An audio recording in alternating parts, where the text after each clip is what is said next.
আমার বাবা একজন অপরিচিত মানুষের জন্য আমার পুরো ব্যাঙ্ক অ্যাকাউন্ট খালি করে দিয়েছেন। কয়েক বছর আগে যখন আমি আফগানিস্তানে মোতায়েন ছিলাম, তখন আমার বাবার নাম অ্যাকাউন্টে যুক্ত করেছিলাম যাতে তিনি আমার অর্থ পরিচালনা করতে পারেন। ভুল করে ফেলেছিলাম। দুদিন আগে তিনি আমাকে বললেন যে তাকে একটি ভুল সংশোধন করতে হবে।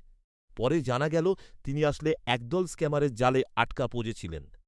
ওই প্রতারকরা দাবি করেছিল যে তারা তাকে ভুল করে বেশি টাকা পাঠিয়ে দিয়েছে এবং তা অবিলম্বে ফেরত আমার সাথে একটি কথা না বলে বাবা আমার অ্যাকাউন্ট থেকে $১০,০০০ তুলে নিলেন। তার একটা অংশ তিনি বিটকয়েনের মাধ্যমে পাঠালেন এবং বাকিটা নগদ টাকা ইউপিএস এর মাধ্যমে পাঠিয়ে দিলেন।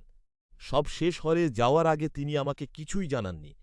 আমি ব্যাংকে ফোন করেছিলাম, কিন্তু যেহেতু তিনি একজন অনুমোদিত ব্যবহারকারী ছিলেন, তাই তারা কিছুই করতে পারছে না। পুলিশ আমাকে জানালো যে টাকাগুলো সম্ভবত চিরতরে হারিয়ে গেছে। আমি মানসিকভাবে ভেঙে পড়েছি।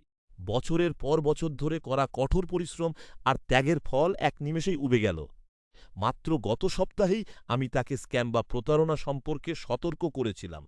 আমি এখন শুধু নিঃস্বই নই, আমি পুরোপুরি স্তব্ধ হয়ে গেছি।